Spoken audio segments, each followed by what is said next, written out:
Most people don't know what a dead man's trigger is. And even fewer need one. A dead man's trigger is a safety valve. For reasons of security, a person prepares a recourse of such severe action that if harmed, they will release a cache of damaging evidence against those enemies.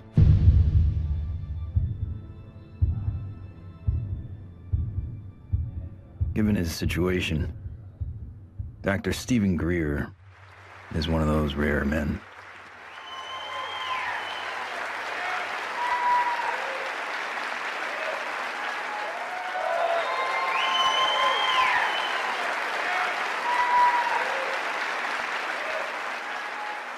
Why would he need one? He's not the first person to push the disclosure of a corrupt military-industrial agenda. In the councils of government, we must guard against the acquisition of unwarranted influence, whether sought or unsought, by the military-industrial complex. In his final public speech, a farewell address, no less, in a time when every second on TV was priceless, United States President Dwight D. Eisenhower decided not to brag about his victory in the Korean War. Instead, he cashed in all his chips to warn this nation of a hidden enemy. We have been compelled to create a permanent armaments industry of vast proportions. The total influence, economic, political, even spiritual, is felt in every city, every state house, every office of the federal government. We recognize the imperative need for this development, yet we must not fail to comprehend its grave implications.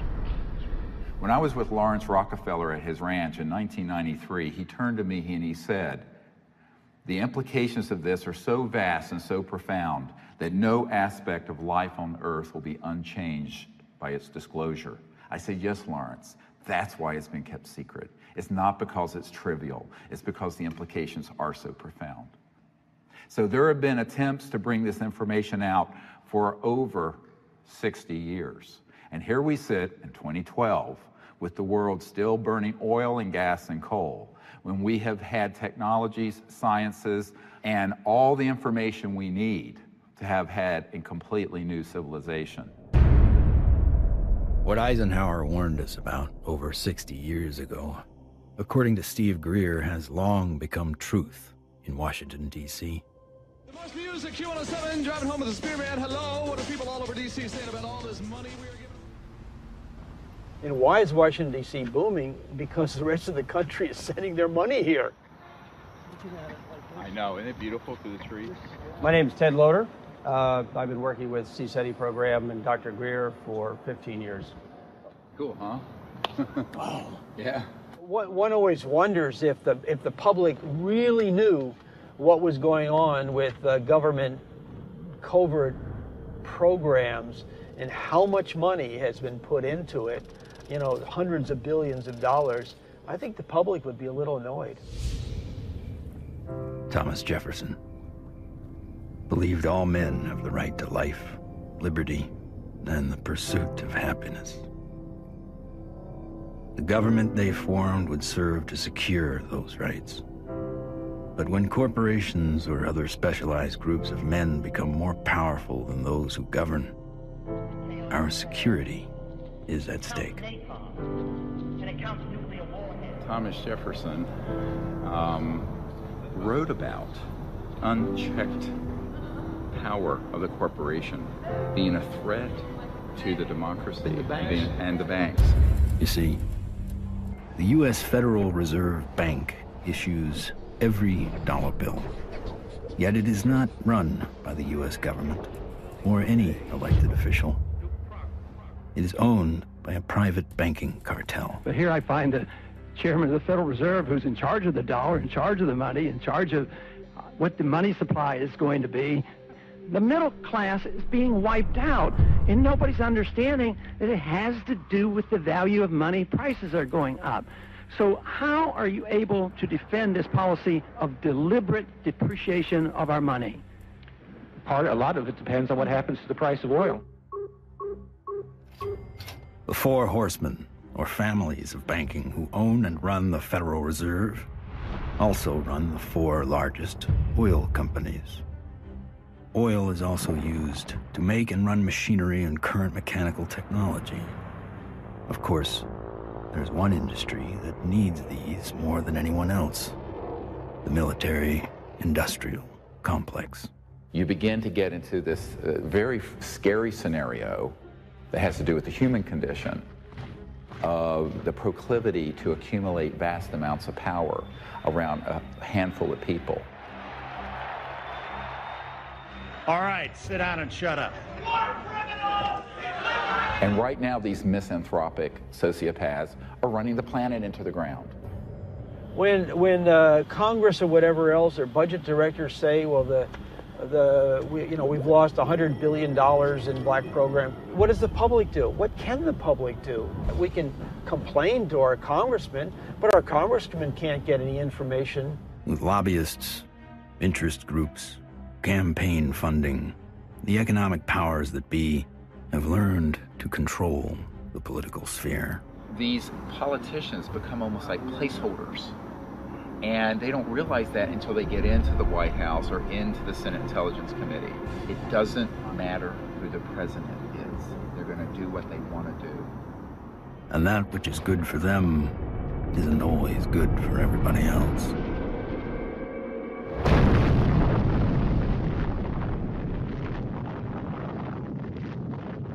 From 1945 to 1998, 2,053 nuclear bombs exploded on this planet. The United States detonated over half of them. Now I am become death, the destroyer of worlds. When the first nuclear bomb was exploded in Trinity, Robert Oppenheimer, one of the founding fathers of the nuclear age, said, "We have done this before."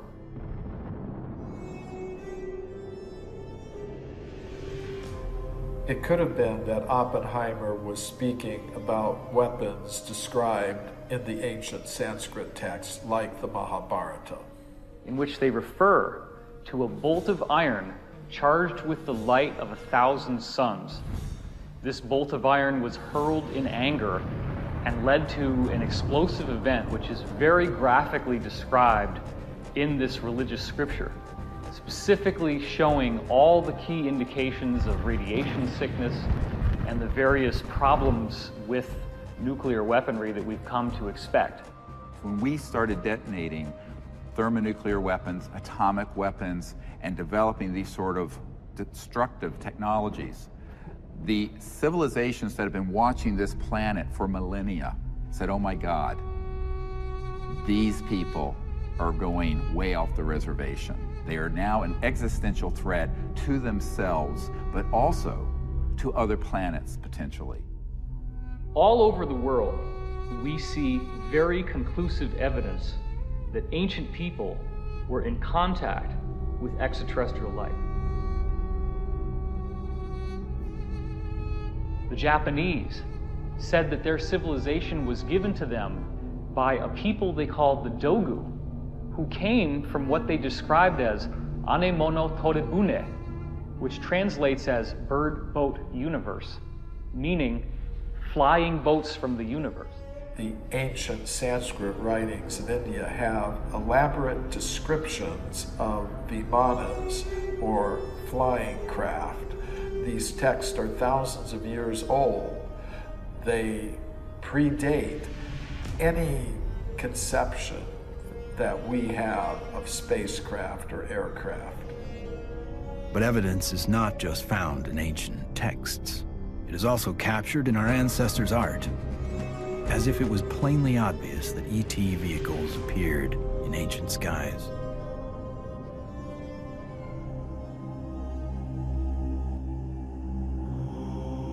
It is a foregone conclusion by most broad-minded people that we are not alone in this universe.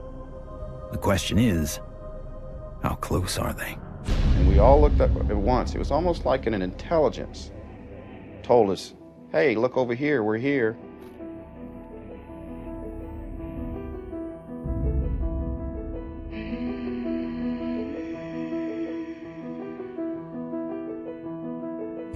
We saw 3 red lights in a triangle almost directly overhead.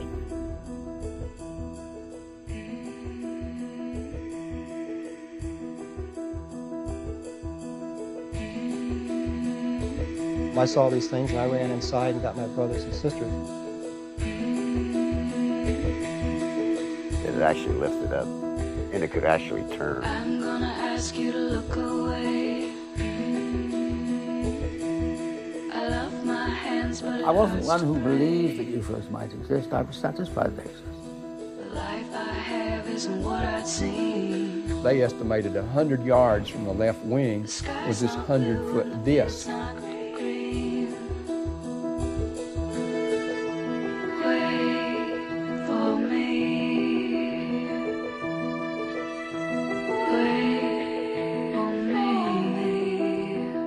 A lot of the astronauts are told to keep it quiet, and they're good Americans too. They develop the film from the moon, everything that's done by NASA.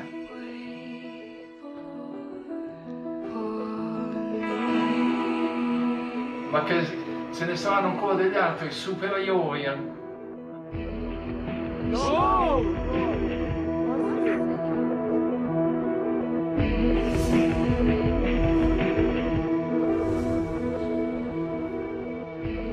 There's so much evidence out there that even if less than 1% is true, that would be enough to collapse the current paradigm and change the whole planet.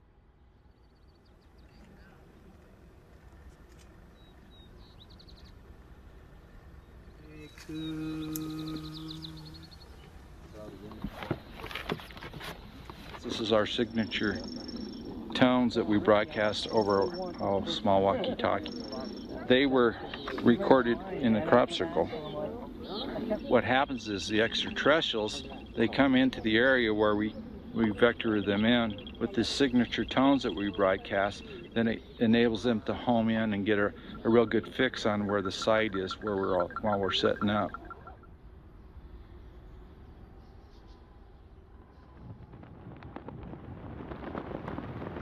The whole concepts of the crossing point of light, the physics of consciousness, and interstellar communication all were developed on a kind of a vision quest we did here in 95 or 96.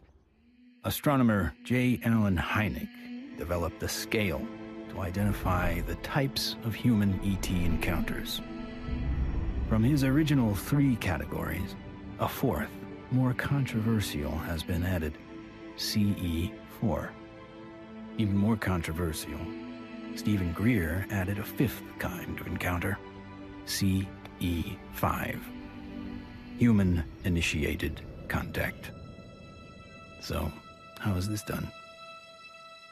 Given Schrodinger's idea that the number of all minds in the universe is 1, in order to make this type of contact, a human could potentially access that single inner consciousness through intense meditation and then visualize his location down through the Milky Way to the planet Earth to wherever he sits under the stars.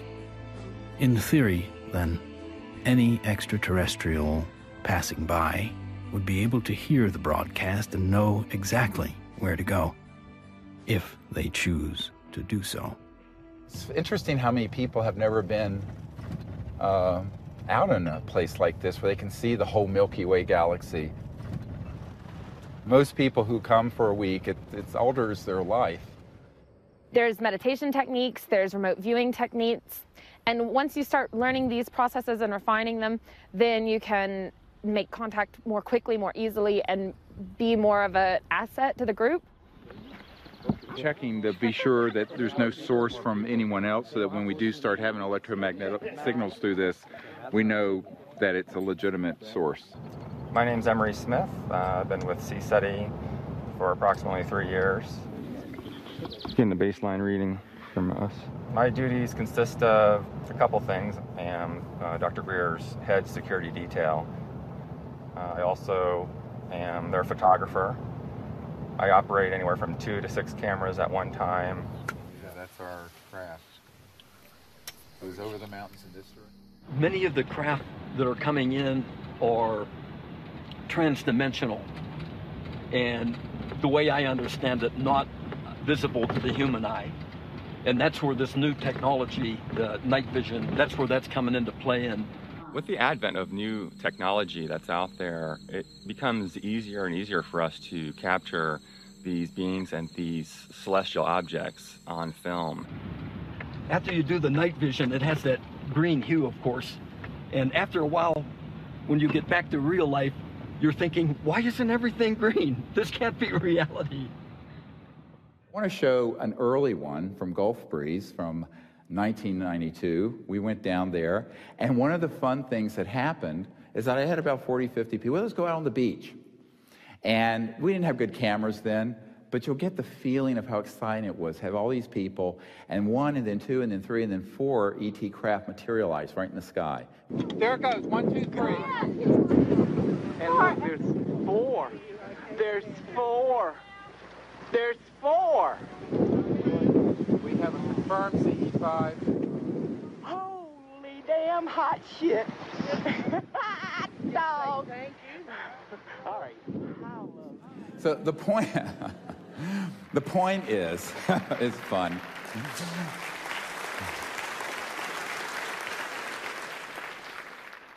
It's your responsibility to go into meditation, find a little bit of time, 10, 15 minutes, and remote view who's up there and how many.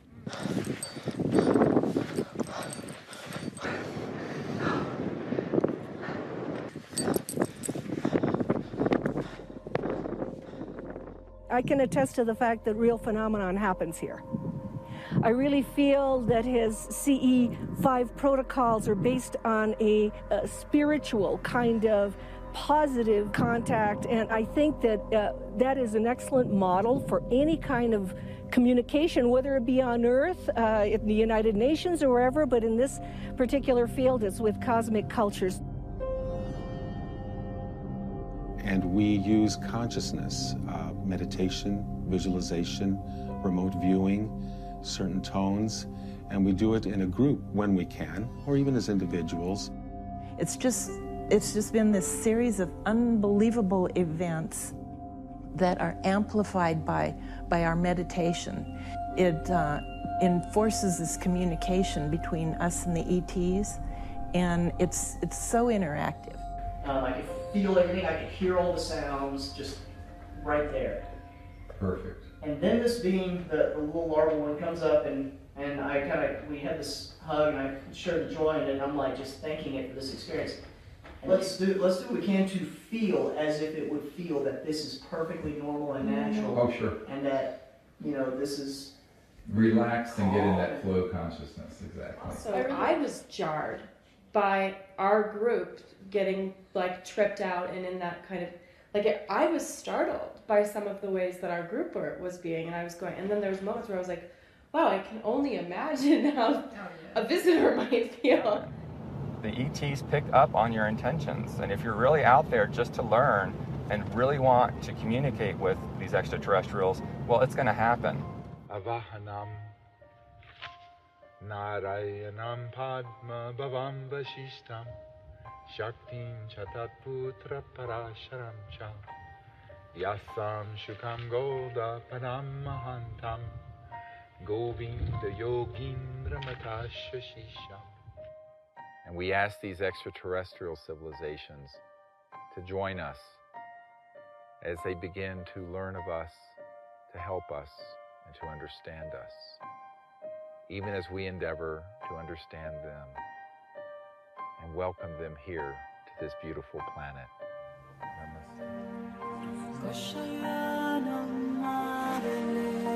Oh my goodness, another beautiful, stunning, absolutely stunning. Not an airplane.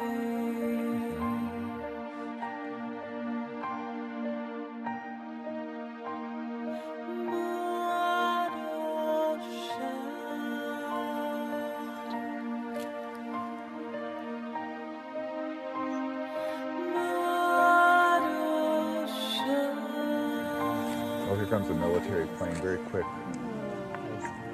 Yeah, there's a very fast military. Okay, they're gonna go. Oh. It turned right to it. Yeah. Literally, my heart literally sunk when the jet got to where the craft had to phase out.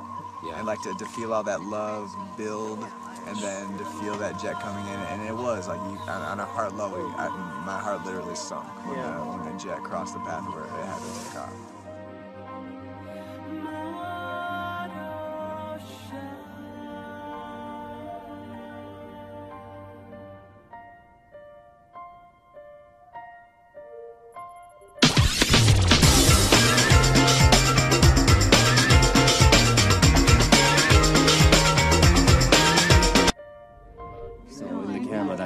You got this light traveling, and you can see it's not like a satellite where it's got a path. It's got a movement. Yeah, and then it's gone.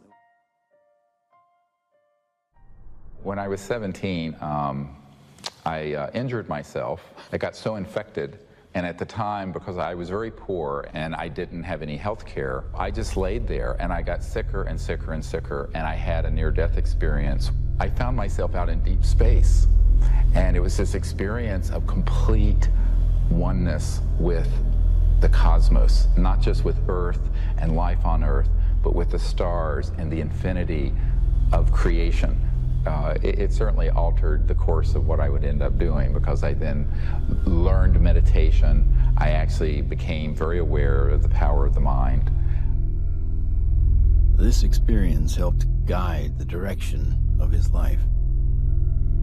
Though Greer went on to earn a medical degree and raise a family, he continued to study consciousness and contact. And decades later, it seems he would be the doctor called upon first to examine the very unusual body. This came to us in the last couple of years, and there's a man who runs an institute in another country that I cannot talk about. But he came into possession of a little creature. It is humanoid. It does not look human. We have acquired an EBE, an extraterrestrial biological entity. We're flying over to Europe soon to take some tissue samples and do some DNA testing. This was found in the Atacama Desert. We don't know how it came about. Here's the great view of the face and cheekbone, very complex. Now there is a fracture here, and behind this right ear is caved in, and that's how this ET being was killed. We have the best scientists in the U.S. from Stanford that are going to be doing the testing itself to see what this really is, and also to rule out what it's not.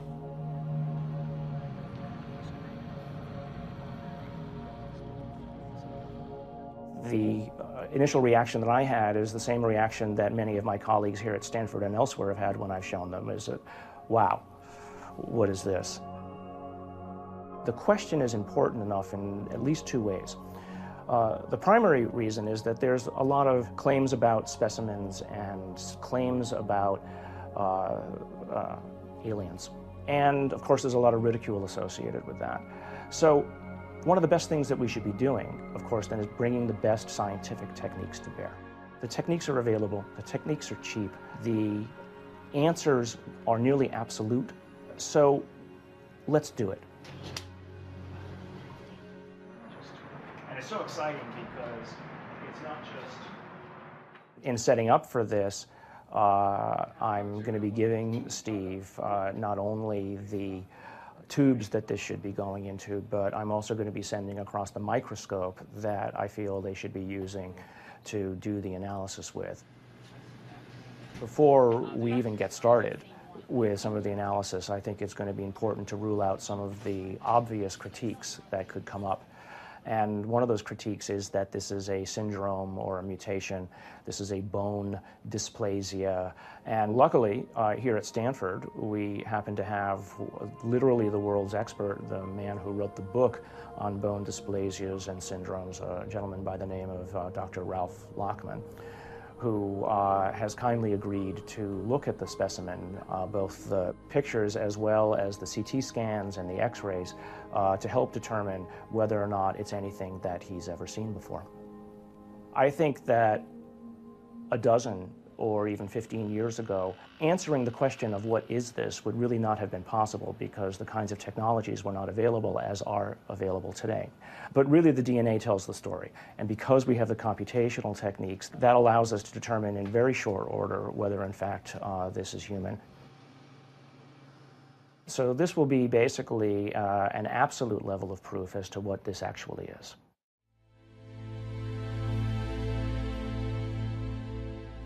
The problem is not proving that UFOs exist.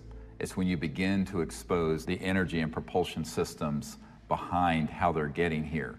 You're talking about unveiling an entirely new science that would replace oil, gas, coal, nuclear power, public utilities. And this is the $600 trillion problem. So the patent office, after they fired me, I had to wait 6 years before I got rehired. Everybody at the office was avoiding the case. But when they finally did, the arbitrator wrote an 85-page report on how the media had caused my dismissal. So I only got a 30-day suspension out of the whole thing, which was taken out of the tiny little bit of 6-year back pay. So that was great. Yeah, it was. Wonderful. Yeah, it made it all worth it, so to speak, because that's how we were able to open the offices and stuff. It was very comfortable. No feeling of being shocked or anything else, just a good feeling, comfortable. What scientists need to do and normal people need to do is they need to look at the hardcore evidence, decide that, oh my gosh, ETs are real, and then get over that. And if that's the case, then you can start extrapolating because they're getting here, which means they have solved the physics problem, if you will. That's an actual photograph that Mark Whitford took, a friend of mine. And you see the stars in the background. So this is a fixed camera The craft was a triangular craft moving away from him, and all of a sudden it makes a right angle turn. Apparently it has what I would describe as inertial shielding. It's the only way something can make a right angle turn without having everybody killed inside of the craft. Though we experience inertial forces every day, their origins remain a mystery. However, there are theories that point to interactions between objects with mass and a quantum energy field. Inertia is due to the zero-point energy interaction. So you're interacting with a charged matrix, which is a zero-point field. If you try to change that, then you get a reaction force. There must be an interference shield of electromagnetic nature that would stop that interaction with the zero-point field. And you can suspect that UFOs have already figured this out because they wouldn't be flying around and still have inhabitants. New energy scientists today are attempting to find new ways to define the relationship between electricity, gravity, magnetism, and propulsion. But as history has shown, change does not always come easy. It's like Newton. Why is that apple falling? Nobody ever asked that question before or even tried to come up with an answer. And Newton comes up with something called Newton bucket or Newton's problem. The only guy that solves it 300 years later is Einstein. So, you know, how smart can we be?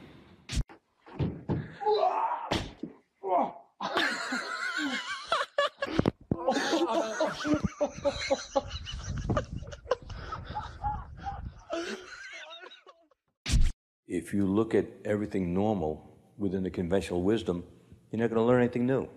My name is Morgan Boardman. I am the Chief Financial Officer of Morningstar Applied Physics. My business partners are Paul Murad and Dr. John Brandenburg.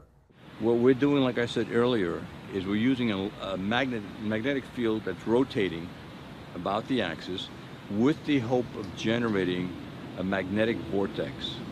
In essence, we are trying to start a civilian advanced research projects agency.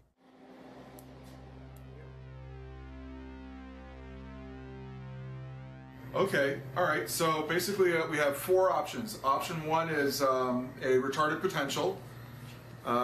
Option two is a lagging image, right? Yeah. Option three is pointing vector as a motive for propulsion, or how that may be what's happening, right?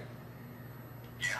And that's actually taking angular momentum and changing it into linear momentum if it's working the way we want it to, right? Yeah. Okay, and then the fourth one. The fourth one is that we are somehow either generating and or absorbing gravity waves.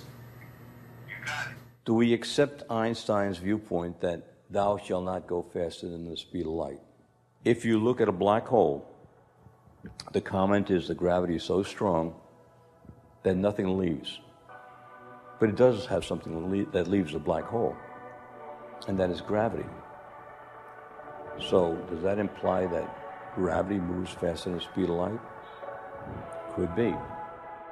Gravity is another one of those seemingly self-evident forces that has raised a number of questions. How does it really work? How can we use it to our advantage? In the mid-1920s, T. Townsend Brown discovered that electric charge and gravitational mass are coupled, and that by building devices that harness these interactive forces, we could create advanced propulsion. At about the same time, Nikola Tesla and Thomas Edison won the Nobel Prize in Physics, but both refused it. Tesla was at the end of a long career of inventing. He had advanced technology in the fields of X-ray, radio waves, internal combustion, and, of course, atmospheric electricity. When everything was said and done, he had earned 112 U.S. patents. He proved that electricity can travel wirelessly in the air, and ultimately died penniless. However, his work did influence many others, most notably Lester Hendershot and Dr. T. Henry Moray. Hendershot invented a magnetronic generator to energize an impossible flight, if fueled by gas, that took Charles Lindbergh and the Spirit of St. Louis from New York to Paris. Dr. T. Henry Moray developed the Moray valve, a device for extracting radiant energy from the zero-point field, and demonstrated this device hundreds of times and had dozens of signed affidavits supporting his science. Yet in the end, even these two notable scientists were ignored and bullied. Dr. Moray's device was hammered down and broken into pieces by a competitor. And before he could finish reconstruction, he passed away of natural causes. Hendershot fled to Mexico to continue work, but was found dead at 61 years of age, attributed to suicide. There's all kinds of skullduggery that happened there. I don't think T. Henry Moray ever got a decent chance to ever do anything with that. There is absolutely no question that T. Henry Moray had a system that produced about 50 kilowatts out of a 55-pound box. The conventional electrodynamics model does not allow this to happen. In other words, it doesn't allow you to extract excess energy from the vacuum and use that to power your load. It costs just as much to restore it as was used to destroy it. So we got to put in more than we can ever get out in a load with such a squirrely circuit. And that's the only kind of circuit we've used in power systems since day one. We're still building them. We're still making power systems that deliberately kill them. So we pay the power company to have a giant wrestling match inside his generator and lose. In the 1950s, there were some very provocative articles saying that, oh, electrogravitics is the best thing since sliced bread, how all the aviation companies are now backing electrogravitics, they're all doing experiments on it. Well, within a couple of years, there was no news at all. Once they figured out that they could really control gravity, 1954, it all went black. Do you think the boys in the black projects have solved that problem? Because it sure sounds like it from what the witnesses have told me. I wouldn't know. I wouldn't know. Sorry, but I can't even think about it. I see so many things in my life, it's just hard to say. A local inventor has discovered a way, hear this, to use water to run your car. What Stan shared with me was interesting. In order to run this engine off of water, we've also had to learn the ability to adjust the burn rate of hydrogen to co-equal the fossil fuels. So he applies for a patent, and then he gets a call from actually a visitation by two guys from the Pentagon. The Pentagon flew a lieutenant colonel in last week to look at Meyer's invention. There's talk of possibly using it in the Star Wars defense program and to run Army tanks. But he asked that this become a public patent so that the civilians could benefit from it. And he indicated that if we don't do that, overseas people will. In 1996, Meyer was sued by his investors, who claimed the device was not revolutionary, despite verification of the unique voltage intensifier circuit by the U.S. Patent Office. Meyer was brought to trial, but key evidence was not allowed. His oral testimony was not even recorded, due to an audio recorder malfunction, and the judge recessed early for vacation. Later, Meyer made an appeal, but was denied. He was found guilty of fraud and ordered to repay his investors, putting an immediate dent on the idea of funding new technology. On March 20th, 1998, Stanley joined his brother and two NATO officials for a dinner meeting. Stan took a sip of cranberry juice, grabbed his neck, ran out of the restaurant, and fell to the ground, saying, "They poisoned me." He fell down after eating at a restaurant nearby where he lived, fell down the parking lot, said, "I've been poisoned," collapsed. And that's on the police report? Yeah. The police report confirms his words. The cause of death was written to be an aneurysm, though he left behind just enough materials for others to piece together his process. The full secrets of his device died with him.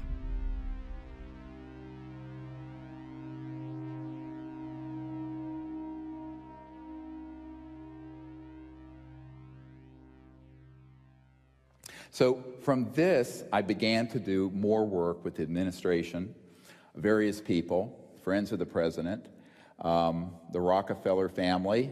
Lawrence was the white hat in that crowd who wanted us to bring this information out, actually hosted us at the Rockefeller Ranch in the Tetons. And one night he pulled me out on the deck and he said, "Well, you know, we really need you to do this." I said, "Lawrence, you're old, you're rich, and you're Rockefeller. What do you want me to do? I'm just a country doctor banging around in an ER in North Carolina." He says, no, we want you to do this. I went, okay.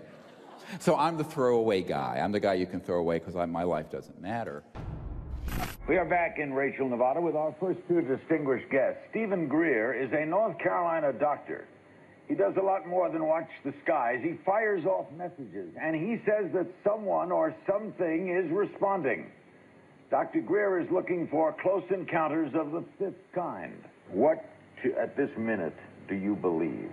Our assessment at this point is that there is at least one extraterrestrial civilization which has managed to make its way to our corner of the universe. And number two, that there's no evidence at all that they have hostile intentions towards this planet. And number three, that the priority at this point must be trying to establish some sort of a liaison to them, some sort of a diplomatic liaison to them, and that's what we're working on. Is there a continued cover-up? Yes. Do those at the highest levels of government agencies know that there's a cover-up? Not necessarily. Officer X, a high-ranking military veteran, joined forces with Dr. Greer in order to use his military and government influence to gain access to high-level officials. I was able to arrange for a CSETI briefing to the then Vice Director for Intelligence for the Joint Staff, Admiral Tom Wilson, the same person who had been at Atlantic Command with me. At that meeting was Steve, Apollo 14 astronaut Ed Mitchell, Brigadier General retired Steve Lovkin, Siri Automatic, Steve's right arm. Well, Dr. Greer did indeed mount an initiative and did go to Washington, did speak with high-level government people. I attended and helped him with that. We briefed certain members of Congress, some of their staff, some of the people from the White House. We talked with people in the Pentagon. It led me to the belief that people in high-level government have very, very little, if any, information, valid information. One of the most important of all the meetings was with CIA Director R. James Woolsey. Here I fly up to Washington. The cover story was a dinner party. One of the things that I found was that this CIA director wasn't lying when he communicated to us that he had not had access to these projects. He was shaken to his core. We met for not 20 minutes, almost 3 hours. And by the end of it, I handed him, my hands were shaking, I handed him this document, and it was a position paper recommending executive orders and the things the Clinton administration and he needed to do to get control of this mess. And he looked at it, and he looked at me. He says, yes, he says, but how do we disclose that which we have no access to? And I almost wept. I went, what? Dr. Greer approached many D.C. officials in an attempt to gain an audience. One of the people who took him seriously was former CIA Director Bill Colby. True, if there's truth in it, there can be a danger in that situation. We've seen that happen in other cases. I said, you have to consider the possibility of some danger to not only your reputation, but to your person. I mean, people do react rather violently to some kinds of charges, or particularly if they're true.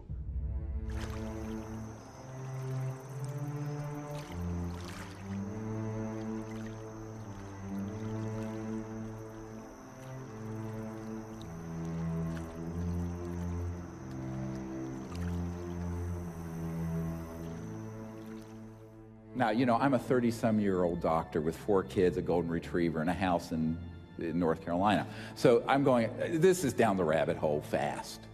But that is the situation, my friends, when you're dealing with secrecy that is criminal and illegal. In 1997, in an effort to push his message deeper into Congress and the White House, Greer headed to Phoenix to prepare a video with his best evidence to show in Washington, D.C.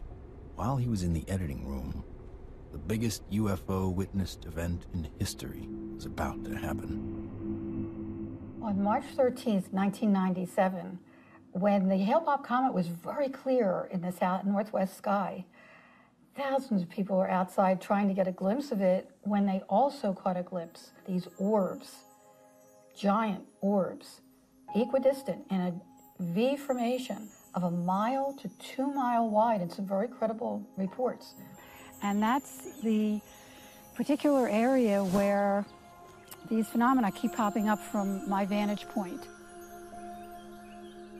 The Native Americans living in the basin between South Mountain and the Estrellas have told me that not only were they looking up at the Phoenix Lights during the mass sighting, but they've been looking up at them for centuries. I live in a community called Loop, northeast of Flagstaff, on the Navajo Indian Reservation. We'll have to go back in time one day before. We saw 6 to 7 lights that were circling along the horizon. The entire street came out. It was almost like a block party. Everybody turned off their lights, everybody sat in their front yards, and everybody watched this unusual light show. I squeezed down the best of what I found and finally came forward in 2004 with the Phoenix Lights, a skeptic's discovery that we are not alone. 10,000 people approximately witnessed this, one of the largest experiences of this sort ever recorded.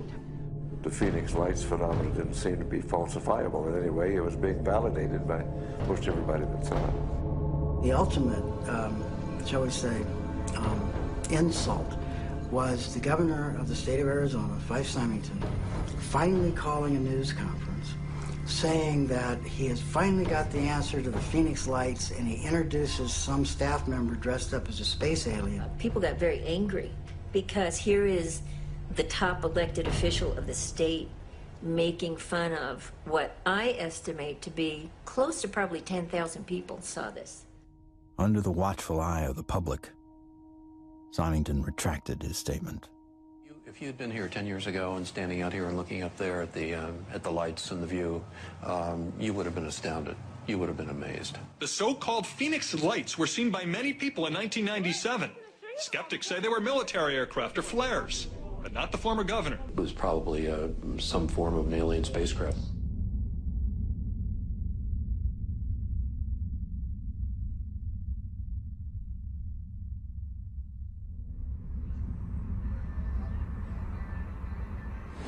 On our way to Barcelona. Barcelona. To retrieve the evidence. Dr. Bravo. Hi, Dave. Are you ready for the trip? I'm ready for the trip. I'm so excited. We're going to do some very wonderful work, and I can't wait to get the results. Upon arriving in Spain to look at the being for the very first time, I was kind of skeptical. It was definitely a game changer for my thought process to actually see it in person than to see it on film.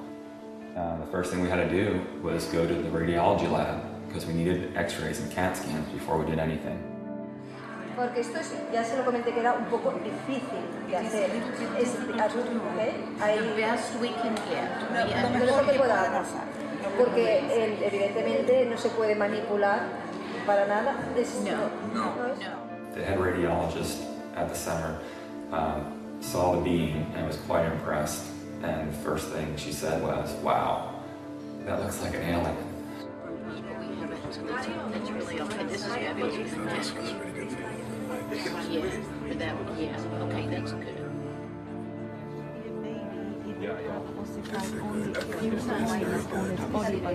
This one is complete.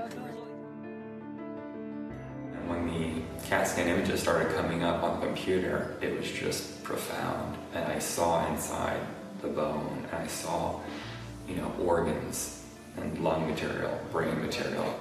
I knew that this was not a hoax, it was not fake, that this was actually some sort of living creature. Right, well, if somebody made it, they have a future in microsurgery because they were smart enough then to put in these millimeter-wide bone holes where the arteries go in to feed the bone marrow.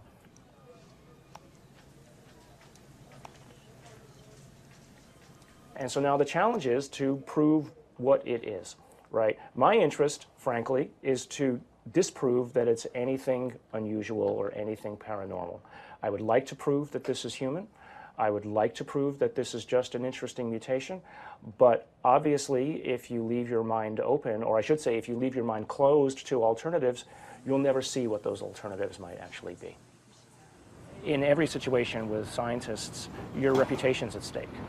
You know, I have every expectation that even doing this is going to lead to some ribbing from some of my colleagues, right? But I think that that's perfectly acceptable because at the end of the day, who's going to validate these things?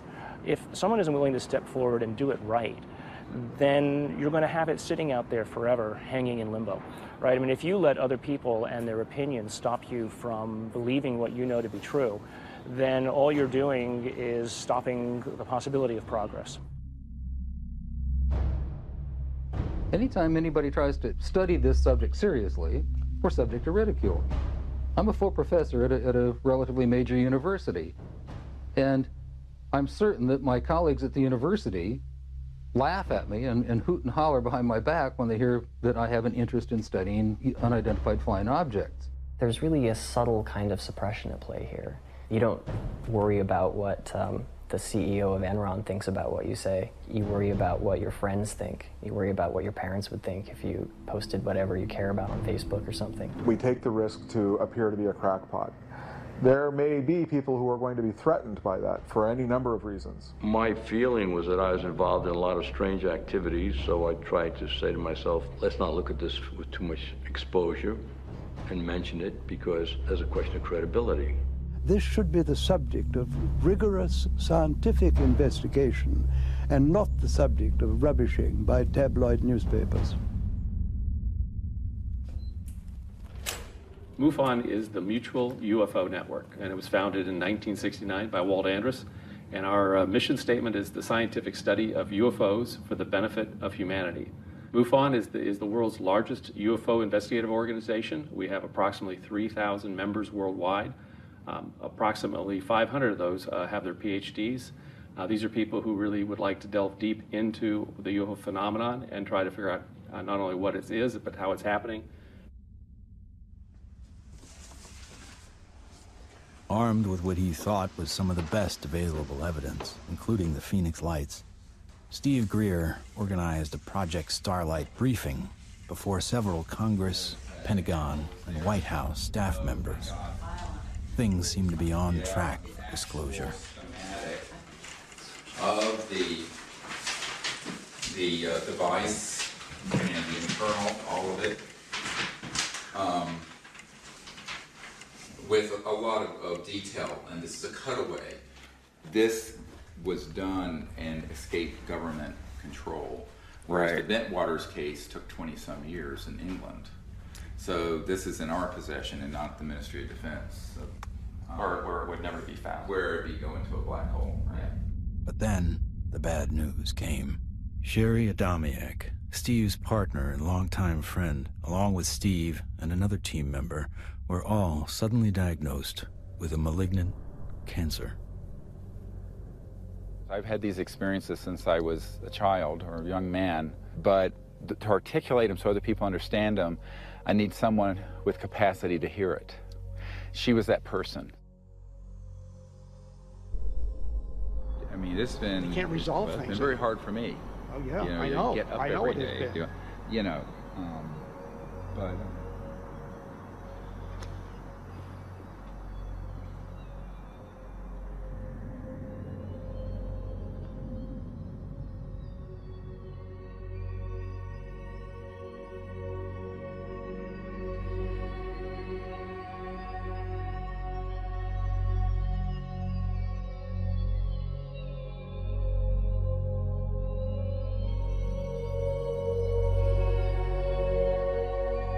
One of the last places she wanted to come was here.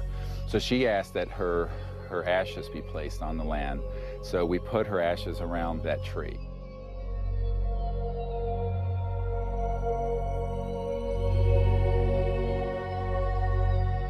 I don't take anything for granted, frankly, and so each time that I do a presentation or lead a group, I think this may be the last time.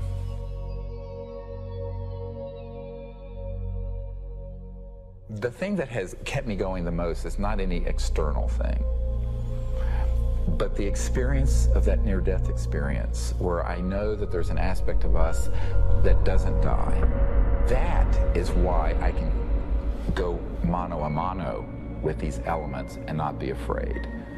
I shouldn't say be afraid, not stand down. Everyone has fear. I've certainly had my fears. But it gives you an anchor so that you can go forward.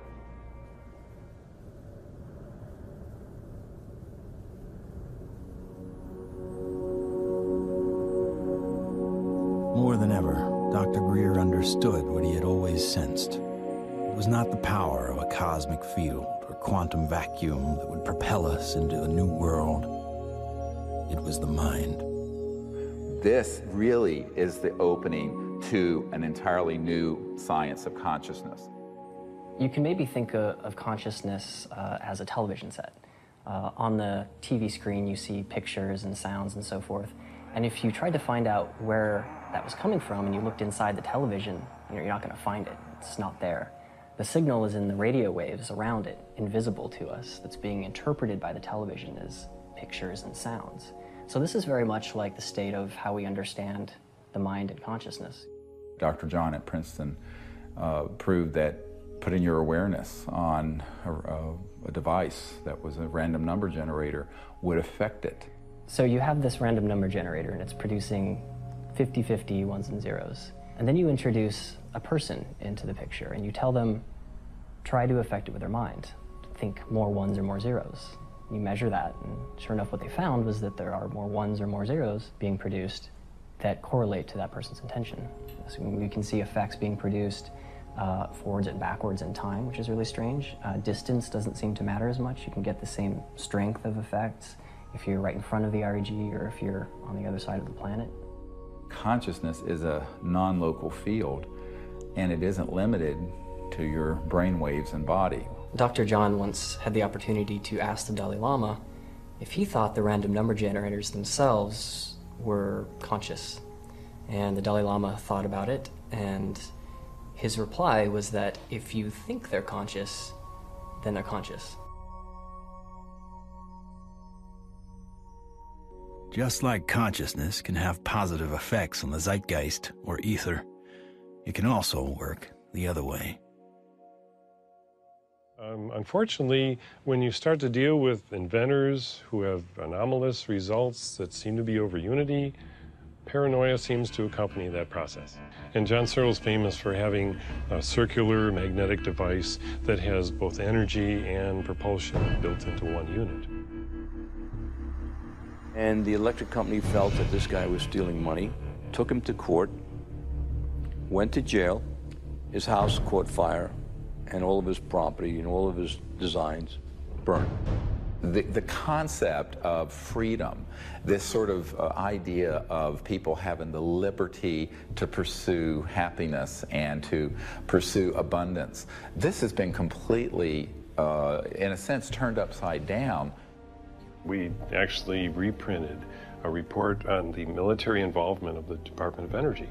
And it's so extensive, it's the major operation that goes on there. There have been over 5,000 patents that have been sequestered by the national security state, taken out of the public domain. Many of them deal with energy technologies. It's a policy that the military seems to feel is necessary for national security.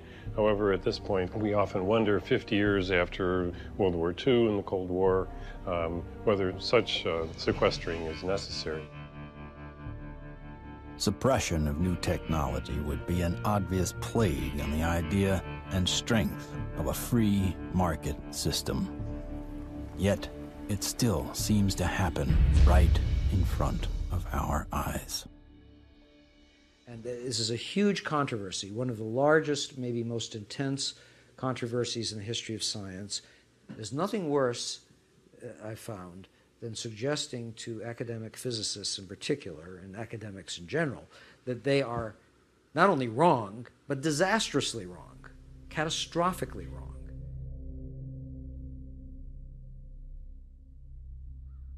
Cold fusion patents have not been approved. They will not get through. American citizens are being denied their constitutional rights. I inadvertently was looking through some piles of paper that had been given to me in a casual manner by all these hot fusion physicists as they were trying to do their calorimetric repeat of the Pons-Fleischmann experiment. And I was stunned. I couldn't believe what I was seeing. It looked like monkey business to me at the time, and it has turned out to be exactly that. It was represented as a negative result when it was positive. And that data is scientific fraud, as far as I'm concerned. It's been referred to legal authorities in the government. I asked for a review at MIT, got nowhere. If this type of manipulation had occurred in any legitimate research area, such as cancer research, AIDS research, global warming research, anything that's accepted as reasonable to be researching, the people would lose their jobs, they wouldn't be in science. And yet, these people today, their data is used today, to year 2000, and all before, to reject patents.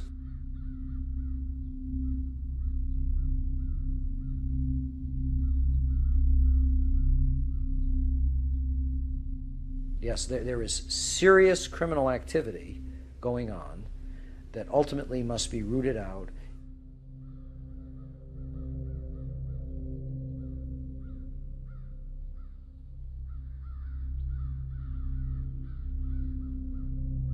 It became very clear to me that, you know, you kind of had a tiger by the tail here, and that this was serious. For a moment, Dr. Greer considered shutting everything down. He had been threatened and swindled far too many times. Sherry was gone. He had no office, no staff, no money. Back in 1998, I was given information by a friend that Dr. Greer was having a conference. Literally the month that Sherry Adamek passed away, within 30 days, I have this scheduled event. So I went to the conference and learned some things and listened. And so she just on a lark came, and she's an emergency doctor like I am. And what really grabbed my attention was he was getting all this information from military witnesses. That was in 1998. By 2000, when we were planning and storyboarding and working the whole disclosure project event out and pulling together all these hundreds of witnesses, we didn't really have the funding to do it. But she got so supportive and involved that she lived very modestly and took all of her excess income and donated it.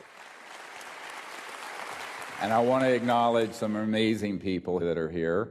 Dr. Jan Bravo, without whom we would not have the Disclosure Project. But it's not just the funding she's provided, it's the moral support and the encouragement and the friendship. And so she's just become a very key person. And, you know, it's sort of metaphysical and odd that literally the month that Sherry Adamek passed away, within 30 days, I have this scheduled event. Not alone anymore. With the support of a loyal team, Dr. Greer grew his witness list from a couple dozen to over 200. And see that little, the little dot right there? That dot don't belong there.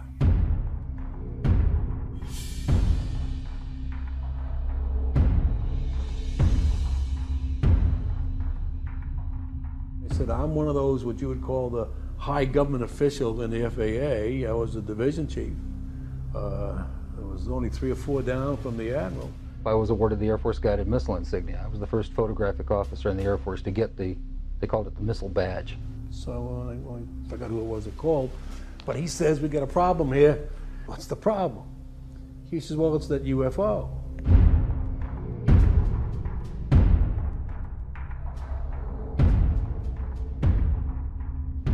We weren't launching real nuclear weapons, we were launching dummy warheads. They were the exact size, shape, and dimension and weight. And we were looking down southwest, and the missile popped up through the fog. It was just beautiful. And I hollered, there it is. And our guys on our M45 tracking mount with 180-inch lenses on it got it. We sent the film back down to Vandenberg. The Japanese airline 747 was coming from the northwest, going across the Alaskan territory. He called and asked the controller if the controller had any traffic at his altitude.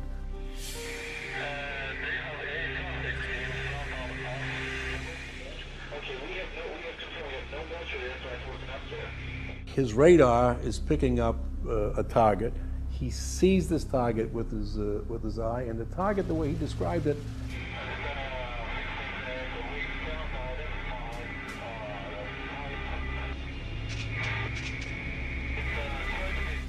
a huge ball with lights running around it, and I think he said it was like 4 times as big as a 747. I was called into Major Mansman's office at the 1st Strategic Aerospace Division headquarters. And Major Mansman said, watch this. There was the launch from a day or two before it at Big Sur. We watched that stage burn out, we watched the 2nd stage burn out, we watched the 3rd stage burn out, and it's going like this. And into the frame came something else. It flew into the frame like this, and it shot a beam of light at the warhead, fires another beam of light, goes around like this, we're going like this, fires another beam of light, goes down like this, fires another beam of light, and then flies out the way it came in. And the warhead tumbles out of outer space. They brought in 3 people from the FBI, 3 people from the CIA, and 3 people from Reagan's scientific study team, and I don't know who the rest of the people were. When they got done, they actually swore all these other guys into that this never took place. Who said that? Who was saying? This was one of the guys from the CIA. Now, I saw that. I don't give a goddamn what anybody else says about it. I saw that on film. Phil Klass can kiss my ass. He wasn't there. I was. He said this is the first time they ever had 30 minutes of radar data on a UFO. He said, you are never to speak of this again. As far as you're concerned, this never happened. So I said, yes, sir, and walked out, and that was the last I talked about it for 18 years.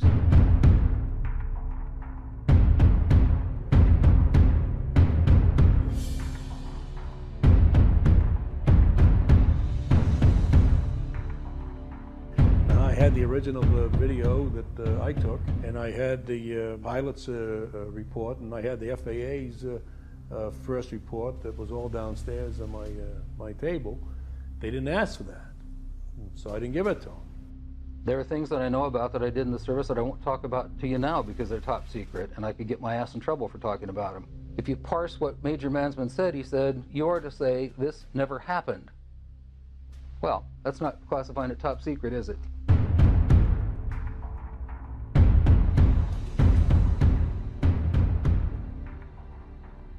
And I was a part of a United States Air Force cover-up for 18 years. But who do you tell that you were involved in a UFO incident without them looking at you like you ain't wrapped too tight? What we photographed up there affected me for the rest of my life and made a huge impact on my understanding of the universe and of governmental manipulation of our minds.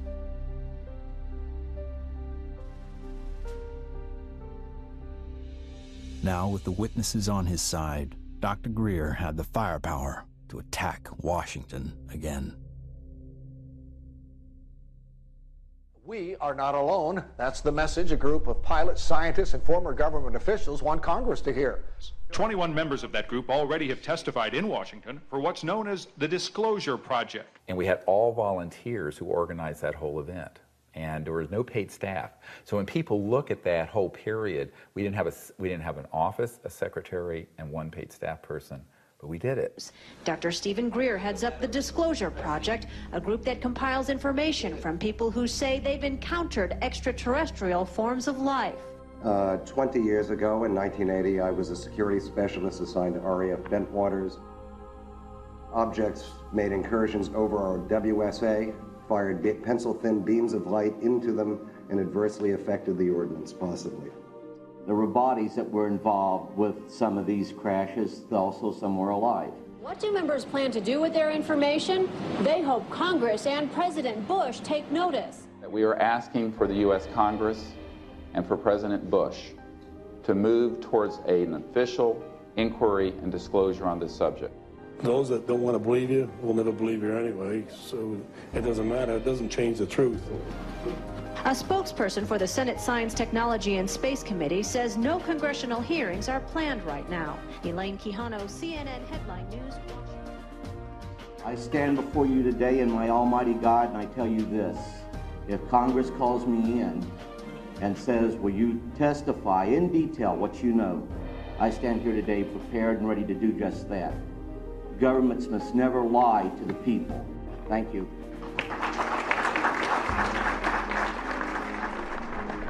The number of people Dr. Greer had managed to get behind him was monumental.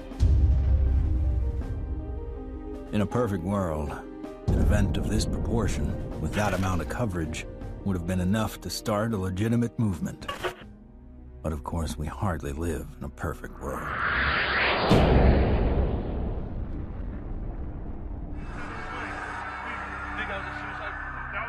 Yeah, don't say it. It's on, you know it, right? I don't know, guy. Everything's fucked up. 9/11 became the mother of all news stories and completely changed the game for everyone. Fear, panic, and strife were imprinted in the public consciousness. To what end? Not to go after Al-Qaeda, but rather to invade the sovereign nation of Iraq. Given such a drastically overt misstep on the part of a U.S. government led by an oil family, the question on some people's minds is whether or not this disaster was exploited, or worse, engineered. The Gulf of Tonkin in the Vietnam War, Chiang Kai-shek in the Korean War. False flag operations are nothing new. However, according to some, the ultimate card to play might be yet to come. How do you grow the trillion-dollar military-industrial complex that Eisenhower warned about into a $2 or $3 trillion program? You got to have a bigger enemy out there. Von Braun's purpose in life during the last years of his life, his dying years, was to educate the public and decision makers about space-based weapons. First, the Russians were the enemy against whom we're going to build space-based weapons. Then terrorists would be identified, and that was soon to follow. In 1977, I was at a meeting in Fairchild Industries, and in that room were a lot of charts on the walls with enemies, identified enemies, names that people had never heard of, names like Saddam Hussein and Gaddafi.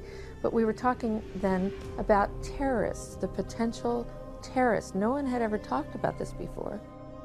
And they continued the conversation about how they were going to antagonize these enemies, and that at some point there was going to be a war in the Gulf. According to these theorists, after the military-industrial complex had its war against terrorism, the next enemy that Dr. von Braun identified on Earth would be third world country fanatics. But with no more enemies left, the people would soon be taught to look to space. The next enemy was asteroids. Now at this point, he kind of chuckled the first time he said it. Asteroids, against asteroids, we're going to build space-based weapons. So it was funny then. And the funniest one of all was against what he called aliens, extraterrestrials. That would be the final card. And over and over and over, during the 4 years that I knew him and was giving his speeches for him, he would bring up that last card. And remember, Carol, all of it is a lie. 99% of all the information out in the public on this subject is well-crafted disinformation designed to scare people to support the next phase in global warfare. And this kind of corruption is why the only things that are being made on this subject are things that redound to paranoia and fear in the military-industrial complex. I occasionally think how quickly our differences worldwide would vanish if we were facing an alien threat from outside this world. I don't think we're moving forward if we trade, factional and ideological war from one ethnic or religious or economic system into an interplanetary conflict, because that's A, not survivable, and B, would be even worse in terms of galvanizing the world around a military structure. That has been the central organizing principle of our society for a few thousand years, actually. It is hard to concretely prove that 9/11 was a false flag attack because the people behind it are so good at covering their tracks, especially with the compliance of mainstream media. If you had trillions of dollars, you'd be pretty good at it too. The adversary is closer to home. It's the Pentagon bureaucracy. According to some estimates, we cannot track $2.3 trillion in transactions. $2.3 trillion in transactions. According to the Comptroller General of the United States, there are serious financial management problems at the Pentagon. Fiscal year 1999, 2.3 trillion missing. Fiscal year 2000, 1.1 trillion missing. And DOD is the #1 reason why the government can't balance its checkbook. I would like for you to respond to the questions that I've put to you today. I've forgotten what the second question was. How does one carve out a billion unacknowledged or 10 billion unacknowledged taxpayer dollars? In many cases, at the end of a fiscal year, when there is so-called leftover money, they may or may not know that money may in fact go to a special access program. There are two main types of special access programs: acknowledged and unacknowledged, or USAPs. Those programs are basically totally off the books, and they are able to actually vacuum up money to be a self-perpetuating funding mechanism.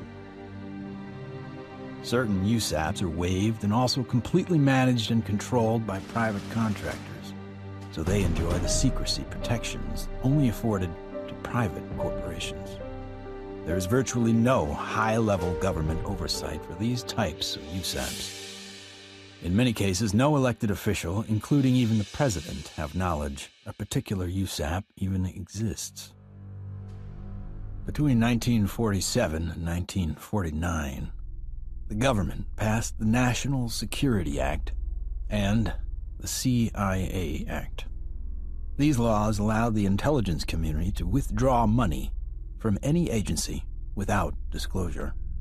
Essentially, money could be stolen from any program, and no elected official would ever know about it.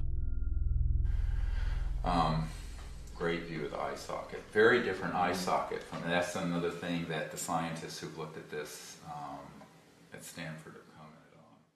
If you look at this creature and you look at the cranial vault, how large it is, the size from the eyes up is at least 3 times that of a human.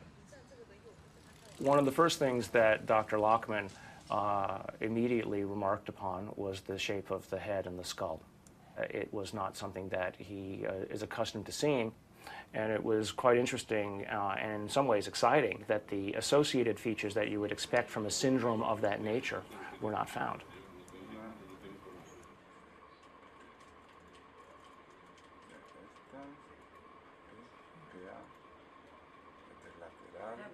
This specimen does not fall under any known, to me, class of disorders or syndromes. In many respects, the proportions of the spine and extremities are normal. The major abnormalities appear to be 1, the size of the specimen, mid-face hypoplasia and underdevelopment of the jaw, and that the specimen has only 10 ribs. Humans normally have 12, rarely 11.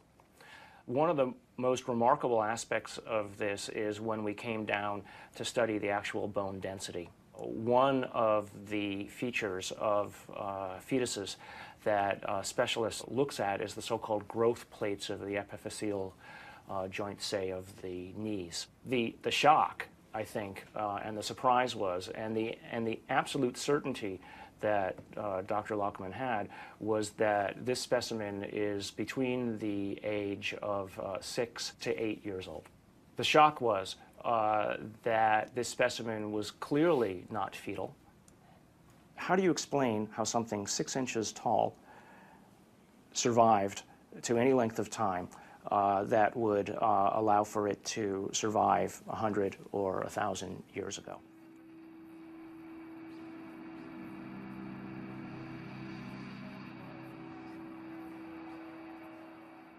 And what amazes me is the media. Well, they're so compromised on this, they don't dare do anything but follow the company line on it. The company line being a series of lies. This is a document talking about the current program at the CIA.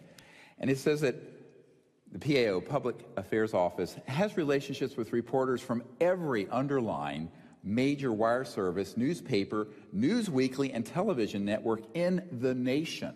In many instances, we have persuaded reporters to postpone, change, hold, or even scrap stories that could have adversely affected national security. Now, what's the purpose of this? The CIA has no mandate for anything domestic. The FBI is domestic. What the hell is this? Where are we now? We are in a bread and circus.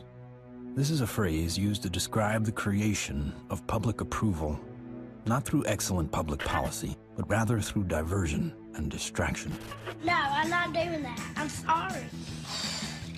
You are driving me nuts. That's ridiculous.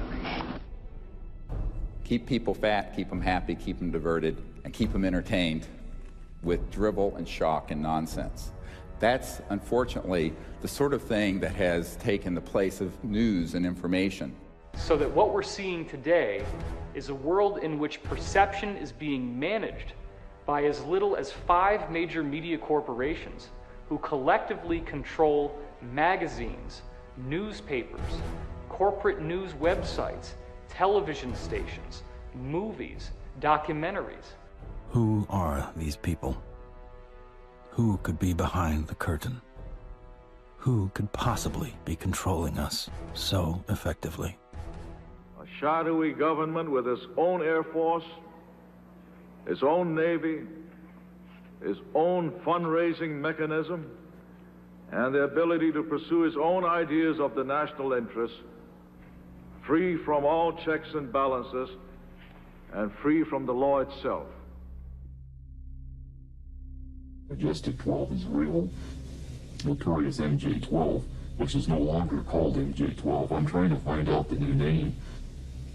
Basically, it's an oversight group intermingled with the National Security Council and the National Security Planning Group. They have full control. They have no congressional oversight whatsoever. They answer to nobody. Whatever activity is going on, to the extent that it is a clandestine group, a quasi-government group, a quasi-private group, it is without any type, as far as I can tell, of high-level government oversight. And that is a great concern. Ladies and gentlemen, the very word secrecy is repugnant in a free and open society.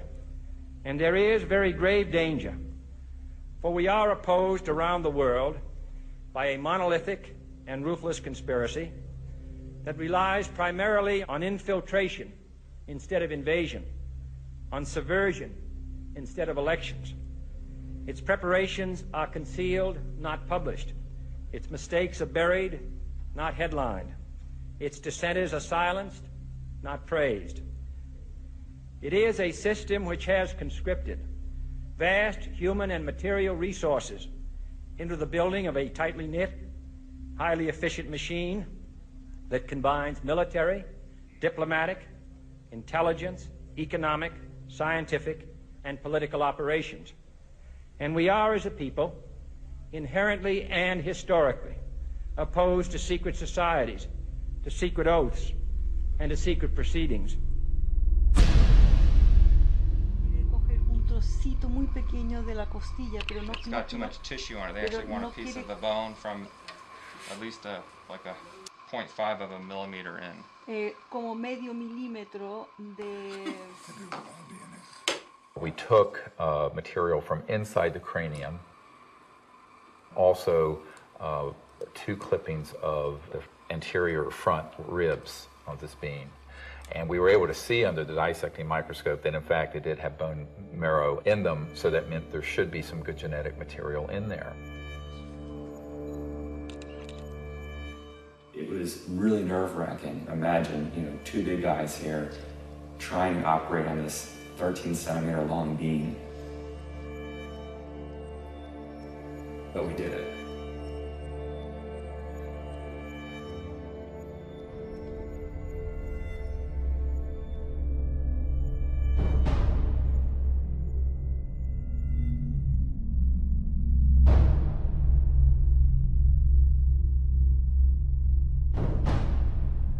The DNA analysis is being done by some of the world's best, but even the world's best need to be cross-checked, which is why I'm doing the 3 different facilities.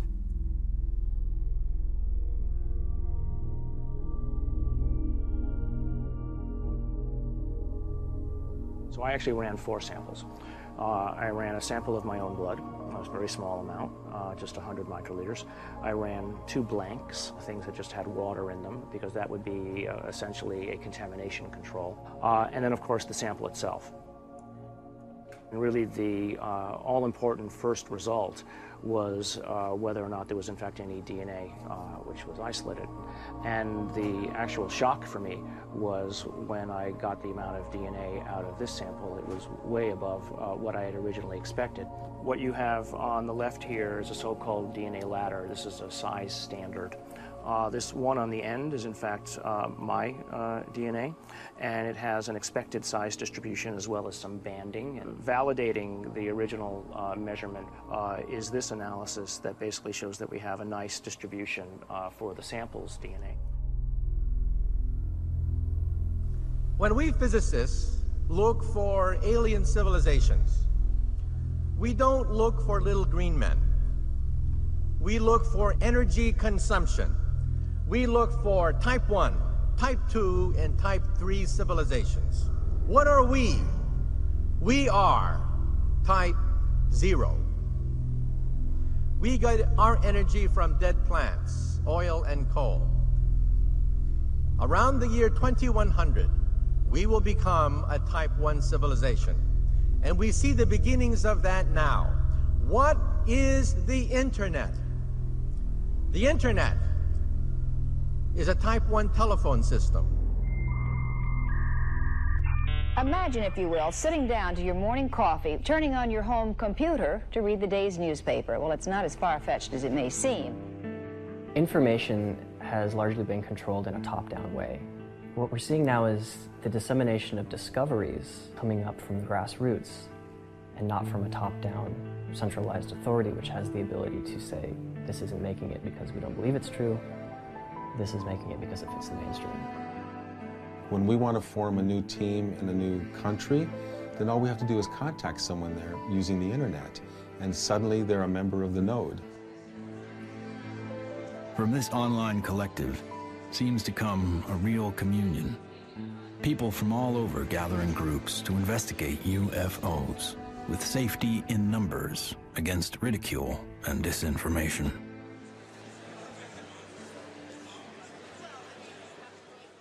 What we found in the past is we had a lot of anecdotal stories, but we didn't have a whole lot of data.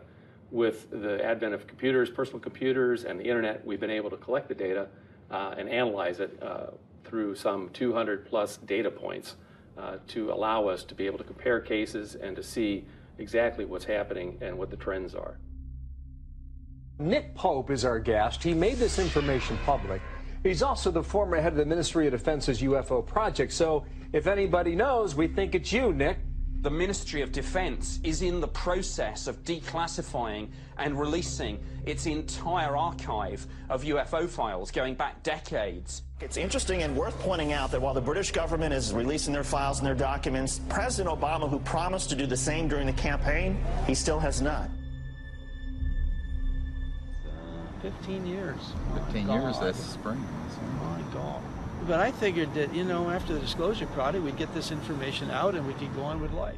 How do we keep battering the ram at this door? Where do we find the strength to keep going forward? When you think that you're the only person that has the knowledge, you become marginalized. Steve was instrumental in bringing together a large group who had been involved in this subject and who for the first time realized that they were not alone in trying to come forward on the subject. Governments, we've discovered, have not gone far enough, so we've decided that as people, using the CE5 protocols, form our own movement and do what governments have not been doing. We think of this as the People's Disclosure Movement. And so we feel it's important to create an effort that's a global effort, which this has become. My name is Mark Benz, and this is Rex, and we're in Bodega, California, and we're doing CE5. My name is Jeff Bird, and here in Winchester, Virginia, USA, we are doing CE5.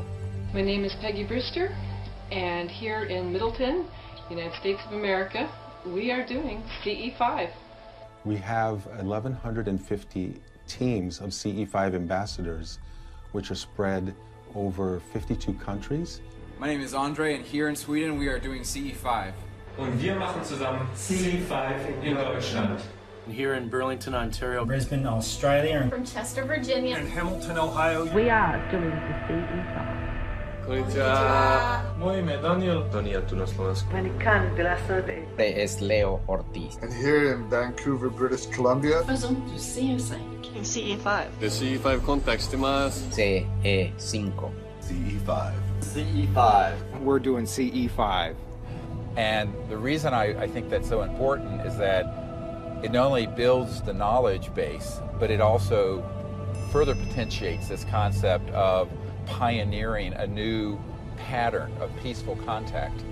And that is something that no other group, large group on Earth is doing. Certainly isn't being done by the State Department and the Senate Foreign Relations Committee. It seems to be it only takes one person to make contact. But hundreds of voices worldwide is a call that can't be missed. And likewise with innovation, the more heads in the game, the more likely we are to find a solution. There's many technologies that people have talked about, many ways to the mountaintop. We have so many modes of converting quantum vacuum energy or zero-point energy. Some people think they know how to do it. Okay, fine. But if you do it theoretically, that's one thing. But then you got to do it experimentally, and that's the hard part. Those opposed to new energy technologies can tie the hands of hundreds of inventors. But how will they ever fare against tens of thousands? The output milliamperage is more than the input milliamperage. It's a clear indicator of overunity. I'm gonna ask you to look away. I love my hands, but it hurts to pray. The life I have isn't what I'd seen. The sky's not blue and the field's not green. Wait for me. Wait for me. Wait for me. Wait for When you oscillate or vibrate magnetic fields, there's an effect in the gravity field. And how to do that linkage is what you're trying to get at, as I understand Maxwell's equations are in that term right there. And what happens is if you're going to have a gravitational effect, it's going to happen over there.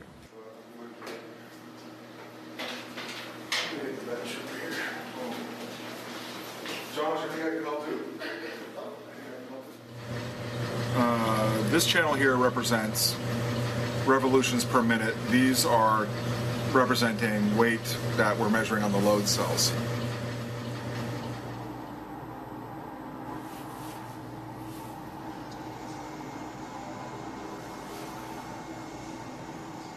Full steam ahead.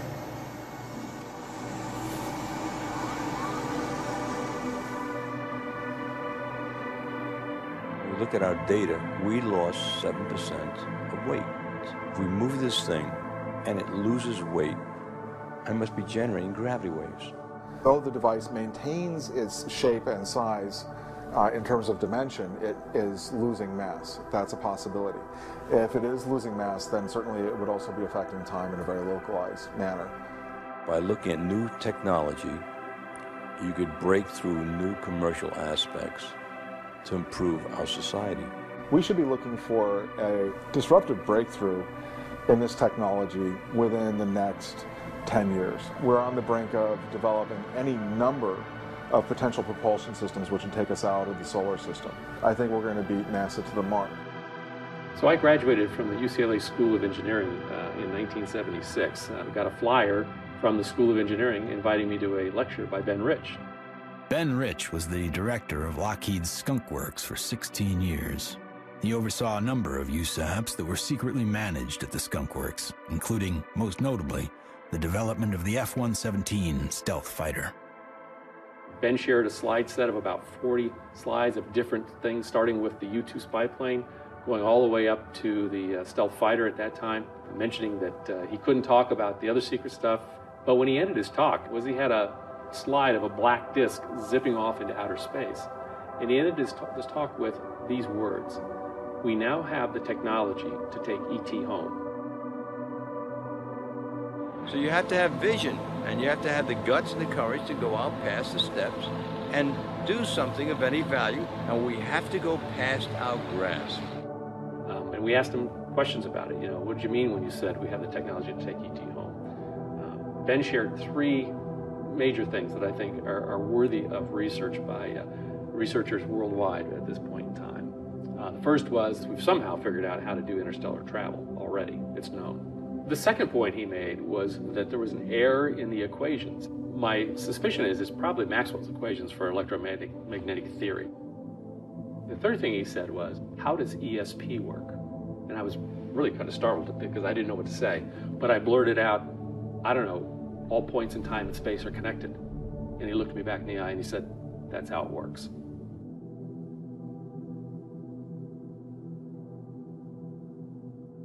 History has taught us that to simply innovate new technology may not be enough. We have to find a way to get past the suppression. We've already now had a breakthrough just a couple months ago of the tritium battery. Finally, a company has come up with an actual commercializable unit, but it's very small. It's designed for an IC or some small circuit component. So this is a good sign, because it shows the way to introduce a free energy device is to introduce a small version of it. If you have a revolutionary energy device, it has to be introduced in a way that doesn't look like it's a revolution.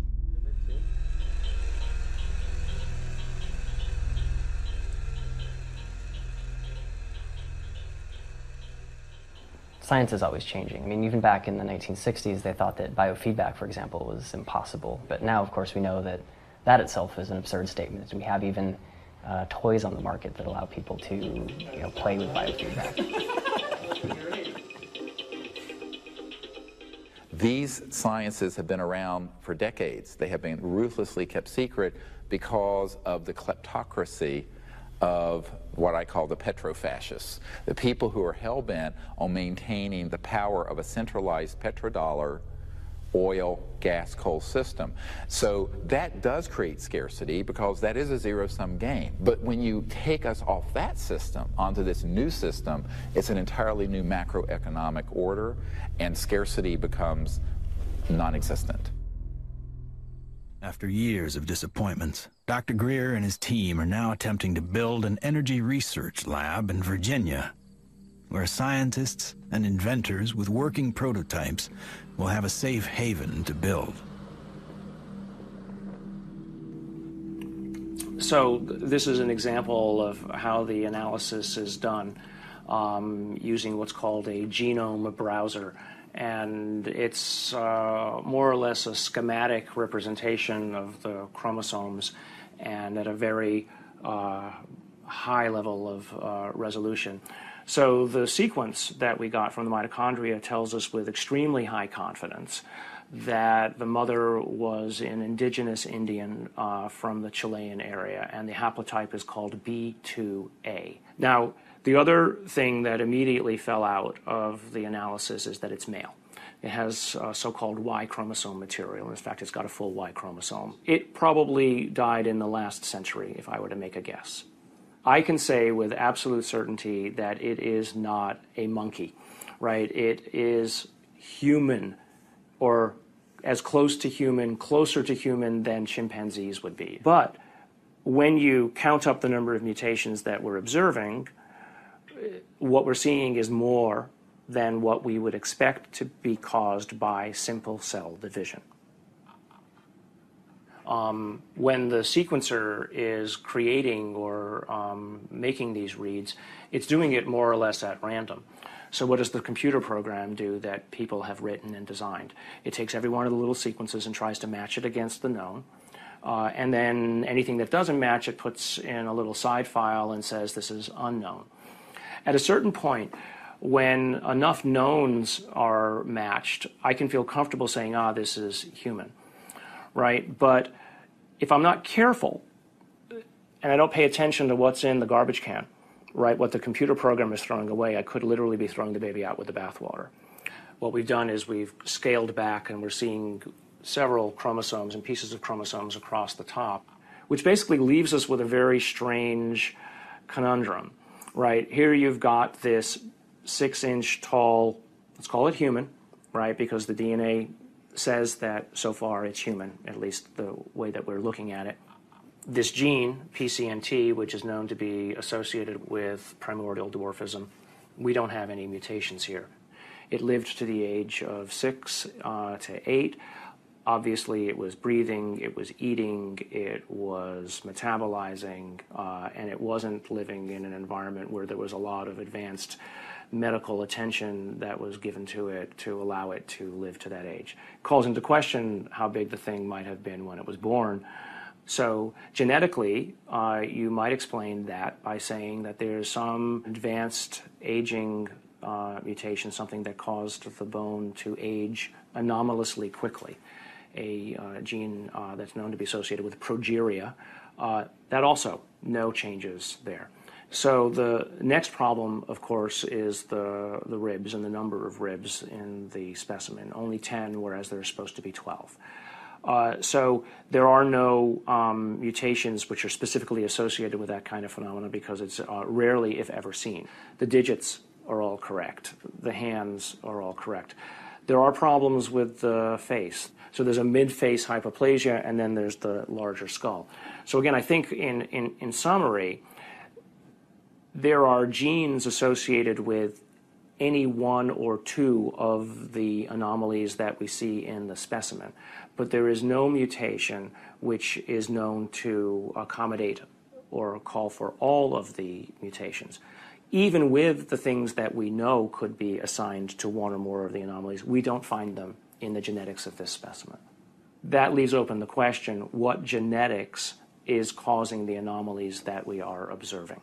So although I entered this thinking DNA was the answer, it made me realize that in the context of the bigger biology questions, there are other levels of control that need to be understood and answered.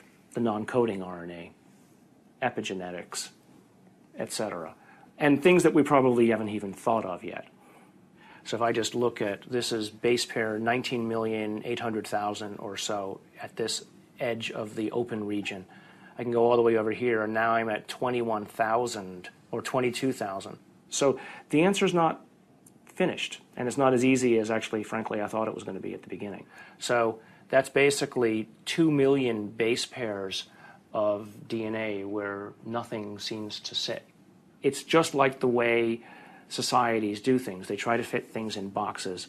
We have literally written a computer program that does exactly that, tries to fit it in the box. Doesn't seem very efficient, so on that basis, people would call it junk.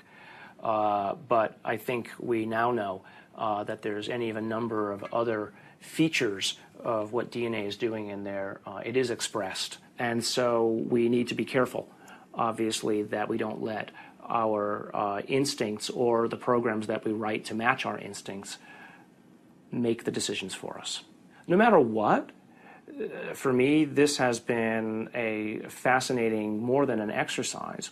As soon as I've collated this information into a form that other people can take advantage of, and it's accepted for publication, I'm just going to put it out on the web. You know, I don't have the resources to study and follow down every single angle that this opens up. But, you know, maybe there is a listener out there who will be sufficiently intrigued by this to do the analyses themselves, and maybe they'll find something that I missed. Great. If additional samples or examples are seen of this, I'll be the first in line to want to sequence it, because then all bets are off.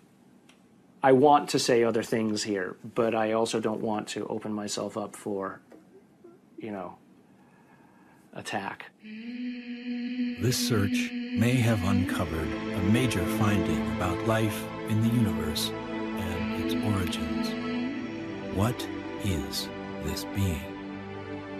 Could it be a missing link in evolution? Could it be an entirely new species? Or simply a disease we have never seen before? Or could this be an extraterrestrial being from another world?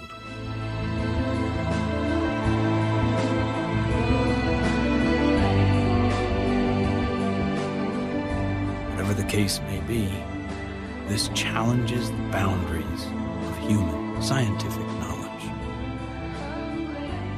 Dr. Gary Nolan has set a new precedent for scientific investigation and rigor in the realm of the seemingly impossible.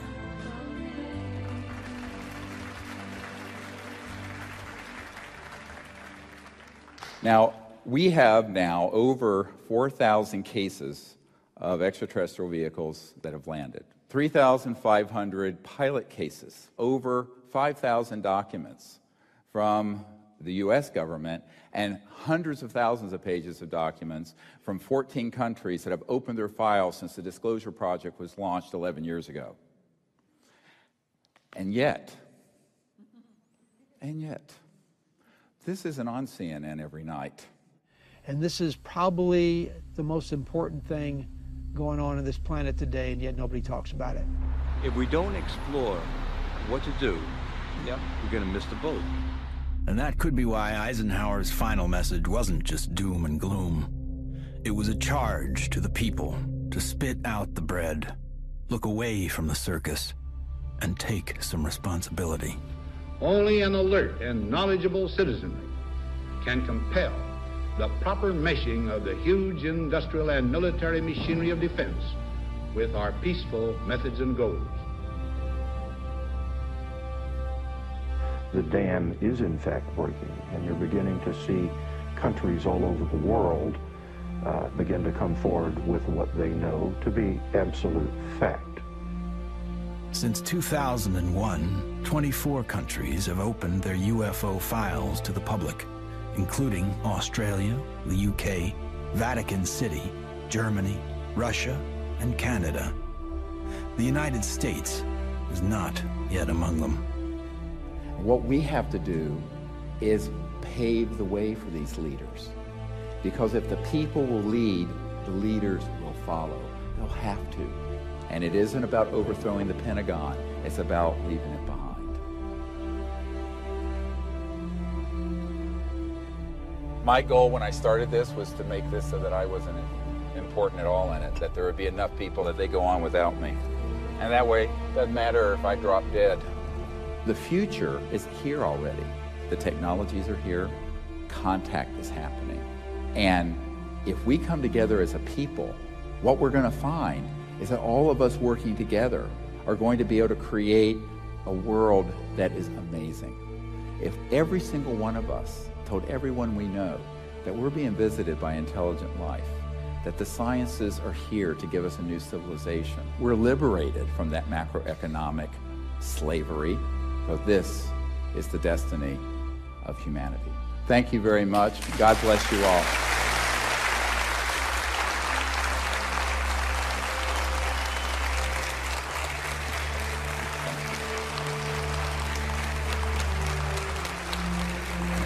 Thank you.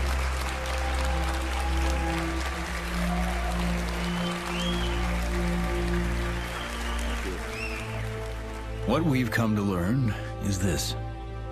We are standing at the precipice of a new age.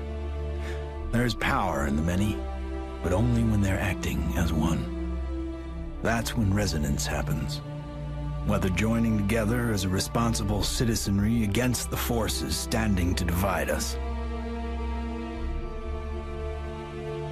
or joining consciousness to unite with the beings who are prepared to communicate with us.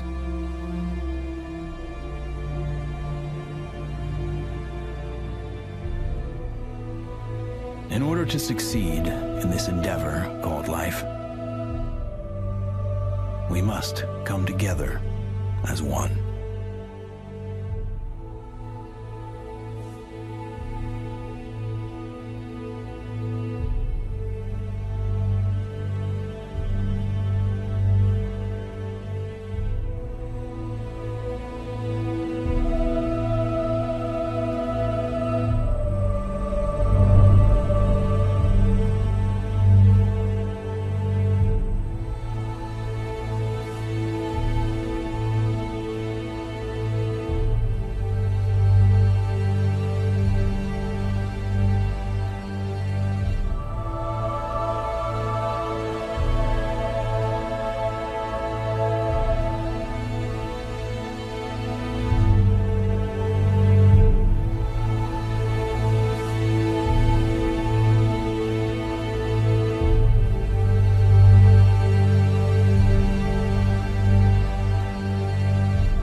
Koshayana